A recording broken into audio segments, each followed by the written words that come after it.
Good morning, mate. How are you doing today? Tuesday. Been out on the trail since it was dark and I didn't even get rewarded with a sunrise because of the cloud. Done a 5k boot run. First of those I've done in a minute. And it's a 5k walk back. So 10k today split between a walk and a run. So I'm a big sweaty mess because I'm doing this on the walk back. So, what we're talking about today, well, there's just been something approved by UEFA, man. I'll tell you what, feels like one of the most corrupt and nefarious organisations involved in sport, doesn't it, UEFA? It just seems at every turn, you don't act like custodians of the game. You don't act like you have the best interests of the game. You act like a blood-sucking corporation. You certainly don't act in interest of fans.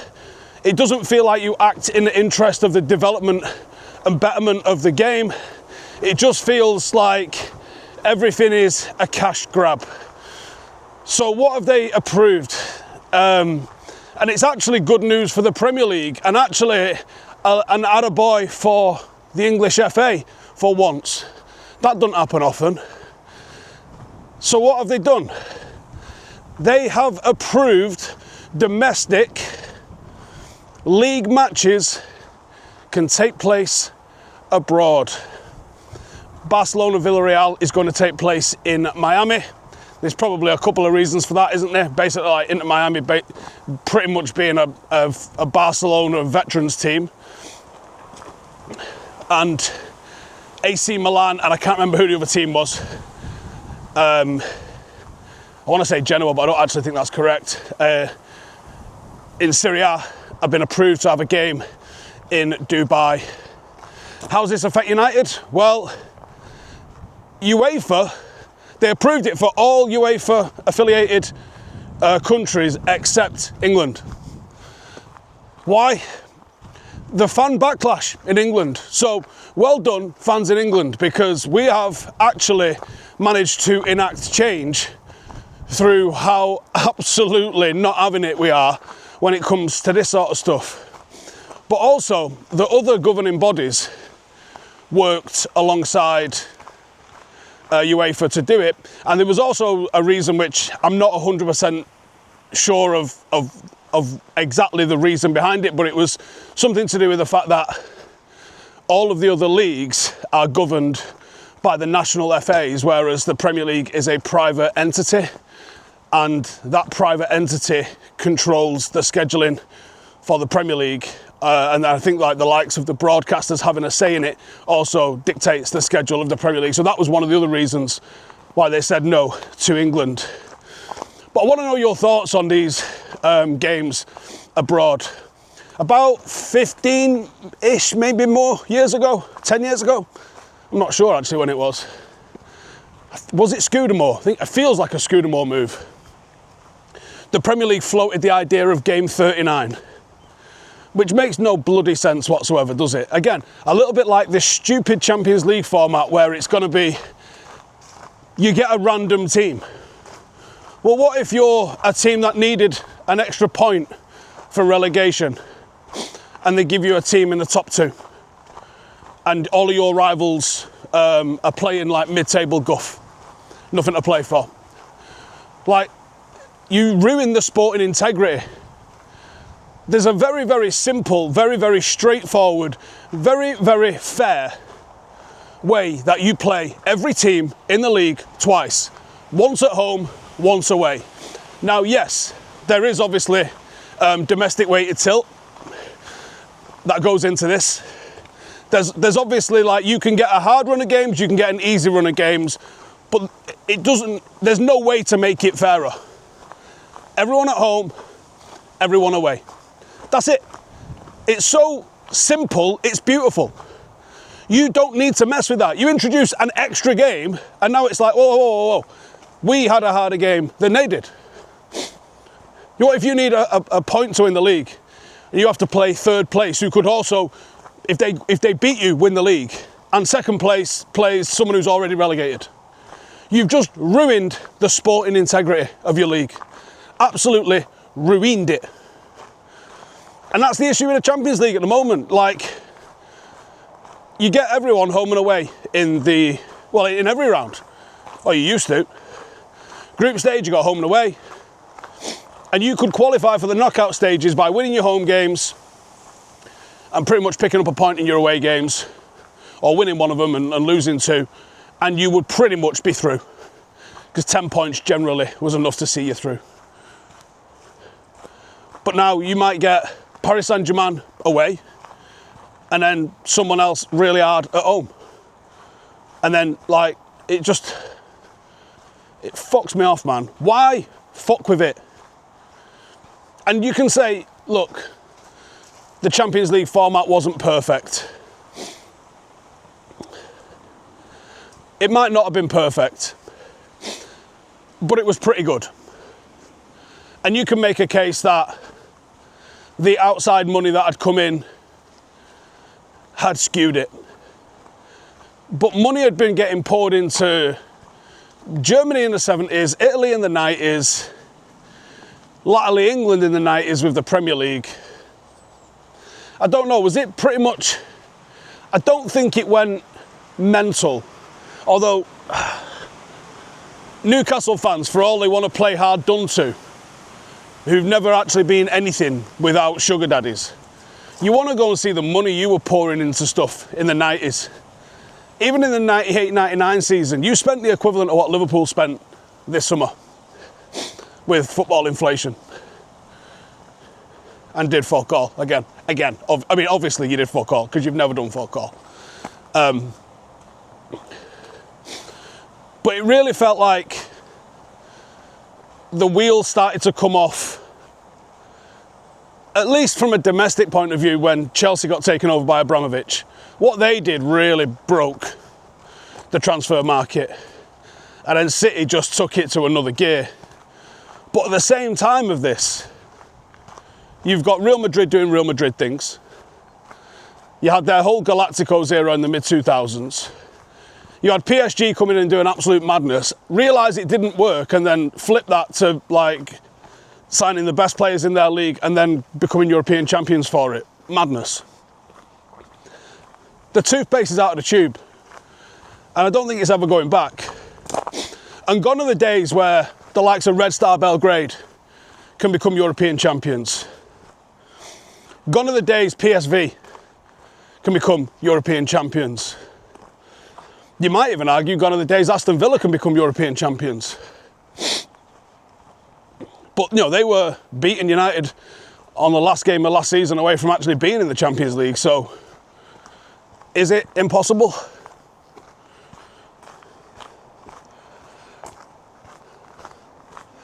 I just almost don't know what the end game is for the likes of FIFA and UEFA. FIFA on one hand, I can see that the World Cup was, again, something that was so good. I mean, I hate international fixtures, friendlies. Although I'm probably going to do you want me to do a preview and a bit of an explainer about the England squad that's gone out this week? They play Wales to, what day on? Thursday night? Shall I see if I can get Ash on to come and do a bit of a preview for England-Wales? Have a chat to him. Because I think he's covering the game at least. I like tournament football. I've always liked tournament football. I don't like international friendlies. I don't like internationals taking place once a month, because it effectively takes 2 weeks out of your domestic season every month. You say, oh, it's only one weekend. It is, yeah, but the players all arrived at international duty on Sunday. And they're not going to return until like the Wednesday or the Thursday. It's 2 weeks, mate. You know, think of the extra work we could be doing at Carrington to sort ourselves out for Liverpool. Or even if we'd have had just another game in between, just one more. I know they are thinking about truncating it and having like a bit of a mid-season international break that covers more games. But, you know, why not just do it every summer? and have a bit of an international qualification festival once every other year. Qualify for the World Cup this summer just gone, compete in the World Cup finals next year. Year after, qualify for the Euros. The year after that, compete for the Euros in the summer. Because then you get rid of that stupid September international break when you're like, you haven't had a chance to pick your squad, this is ridiculous. Then the October one, then there's a November one, and it just absolutely volleys the momentum of the season in the dick. I can understand FIFA's point of view. I don't agree with it, but I understand it. That the likes of UEFA were growing stronger and stronger and stronger because of their domestic competition. Not the domestic competition, but the European competition, non-international competition, you know what I mean? And FIFA only had the World Cup. So I could smell the desperation to create something like a Club World Cup so they could have more stuff and at least get a little bit of piece of the club football pie, which is where the money is really, isn't it? And make it more regular. I can understand why they do that, or why they wanted to do that. But what I don't understand is why they didn't funnel some of the utter billions that they are getting to improve the game across the world. Because the only way that you could ever challenge the monopoly of the clubs in UEFA and in Europe, and maybe this is what they've done with the Club World Cup, but I think they've looked at it from the wrong angle, is to strengthen some of the other big name clubs around the world. Now, Saudi Arabia, with the Saudi Pro League, so we're full again now after that rain. Saudi Arabia with the Saudi Pro League has absolutely made a difference. When you've got Benzema and Ronaldo and yada yada yada all playing over there, you have made an impact in football in that country. There's more and more people going to watch the games there. I think you'll struggle domestically to make the Saudi League successful, like where it can grow its own players that can move to your sort of AAA clubs across the world, but you've absolutely improved football in Saudi Arabia. The side note to that is you've got some incredible names in South America, Argentina and Brazil specifically. Why not improve the game? Why not improve facilities? Why not do a FIFA initiative to improve coaching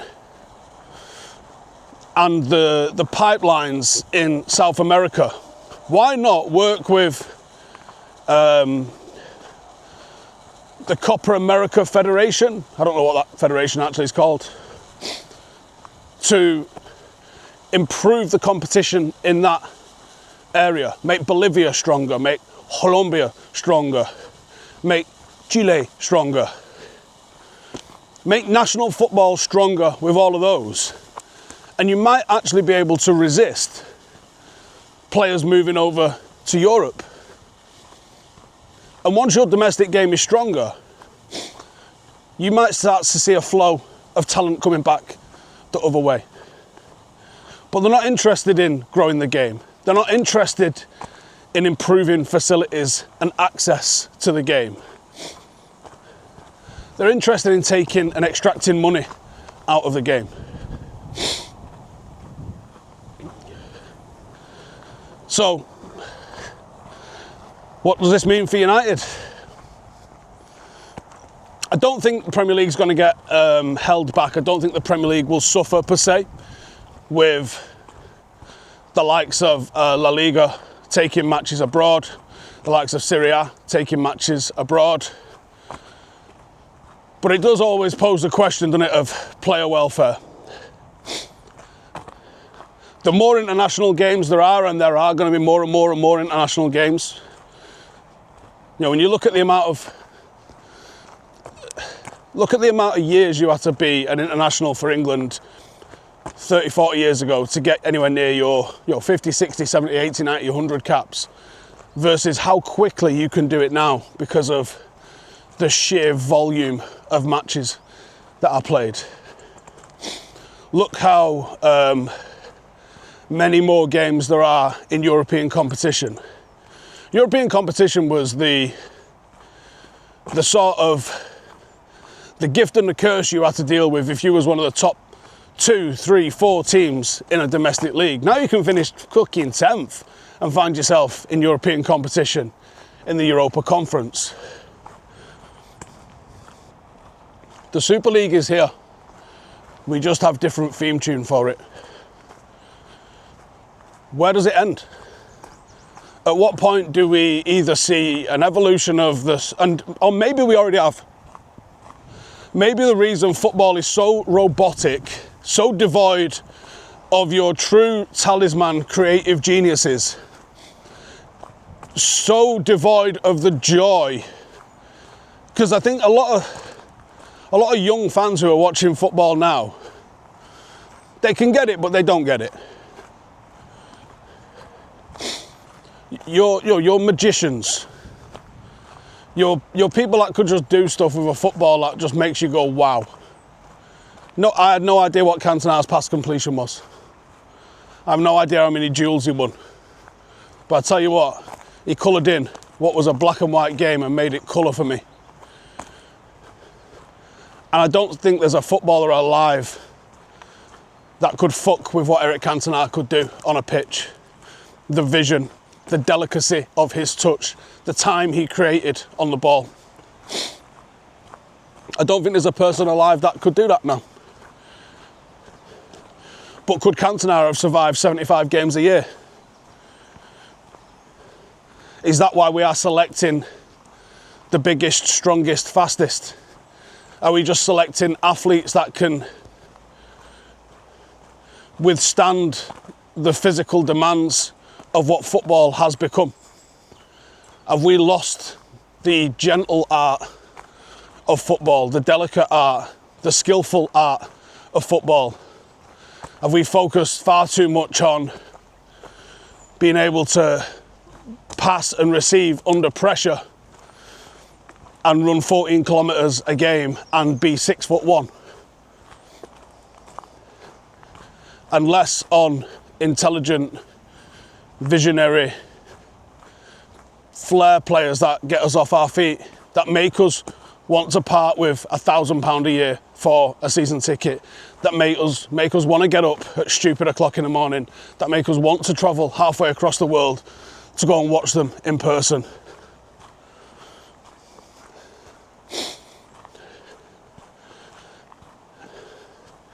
I did ask for a lot of questions, but doesn't feel like the right video to stick all of the questions in, because as you can imagine, they was as varied as my interests, which is pretty varied, isn't it? So I'll leave them for today, and I'll probably revisit them tomorrow. But a few wins stacked this morning. A nice outdoor 5k boot run in the bank. No niggles, no injuries, happy days. By the time I get back to the defender, it'll be about 7:30. I ain't got a rush. Jump in a shower, get myself sorted, take the Bambino to school. I got a little bit of me time before I have to go in, so I can plan out some of the tasks for everyone at work. I can have a look at planning my session for tonight. And I can make my way into work nice and easy. Get today's videos cracked off. Got the urban reform class at 6:30, so I get my arse handed to me. How many more of these I've got? I think I've got 2 of these classes now before I head off to my High Rocks in a couple of weeks. And then I've got footy training tonight, so busy day. Yeah, Tuesday's my long day, man. Up at 5:30, don't get home till gone 11. So tomorrow morning's get up is the struggle. That's the one that I struggle with. But I did have a question about motivation. Someone said, what do you do when you haven't got the motivation? 3 little words, mate. Do it anyway. That's it. Just get up and do it. You don't have to like it, you just have to do it. Just take emotion out of all the stuff that you're doing. And stop being a little bitch about it. Just get it fucking done.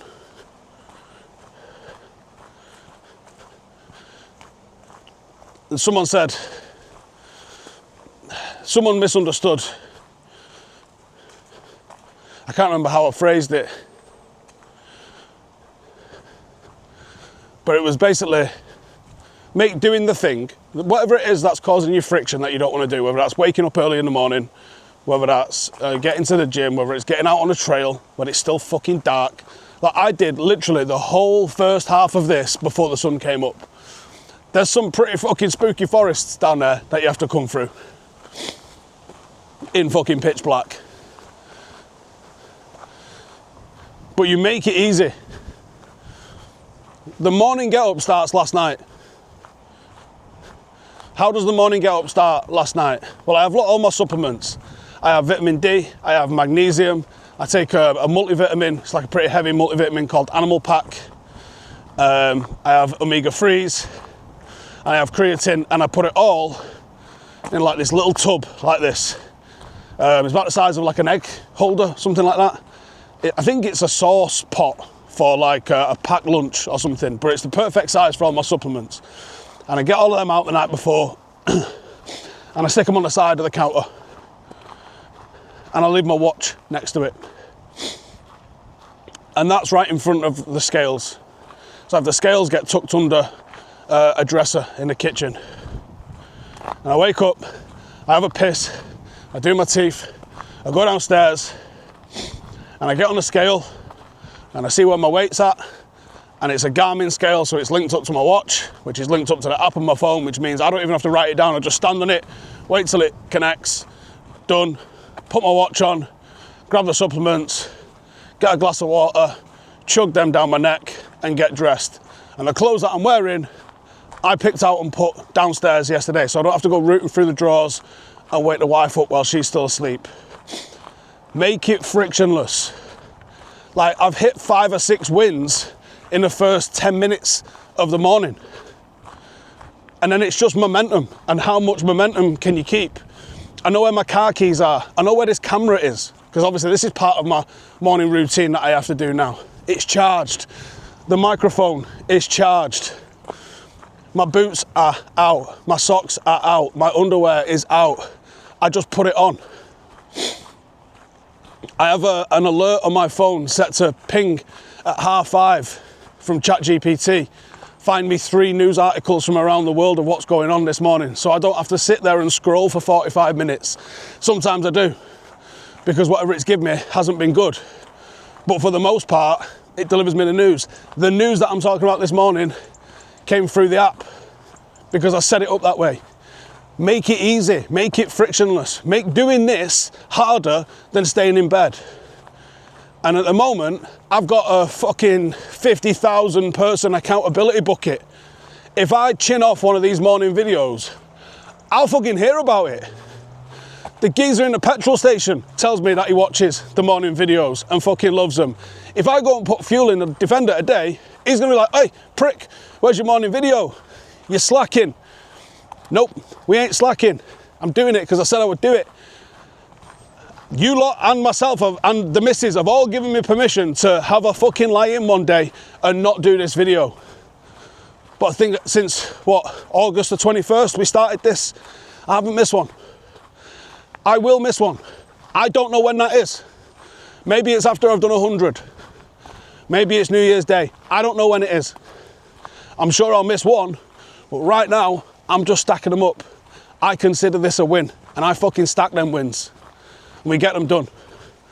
So what the fuck is motivation, mate? There is no motivation. There's just fucking get it done. Motivation's an emotion, and emotions can change. And do I feel like fucking leaping out of bed and fucking grinning every single morning? Fuck no. I'm grumpy. It's like a default setting. But this keeps my head on track.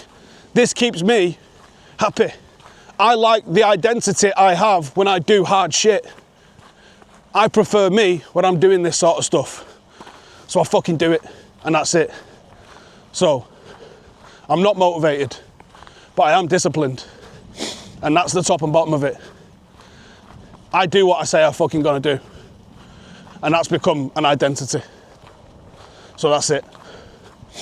So, don't feel like everyone that gets up and fucking crushes it in the morning feels like getting up and crushing it in the morning. Because I'll tell you now, do they fuck? But they want to do it more than they want to fucking turn over and fucking get in a ball under the covers.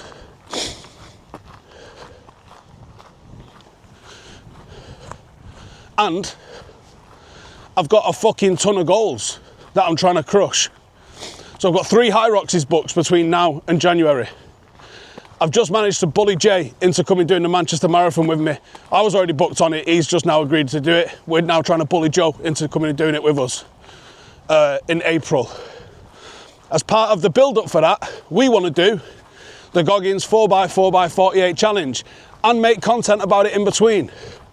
So that's 4 miles every 4 hours for 48 hours, so you run 48 mile. And if we start it at 8 PM on a Wednesday, and sleep over at the studio, we do one at midnight, and then 4 AM Thursday, 8 AM, 12 PM, 4 PM Thursday, 8 PM Thursday, midnight Thursday, 4 AM Friday, 8 AM Friday, 12 PM Friday, and then instead of at 4 PM on Friday, if we do it at 3 PM Friday, we will finish and go live on the brew. And I think that's a fucking great idea, innit? Well, me and Jay have committed to that. We're now trying to bully Joe into coming doing that once he stopped scrapping behind Asda. Then I've got 3 peaks. After the marathon, I'm trying to hit a Tough Mudder. Then a triathlon, just a sprint triathlon, a little one.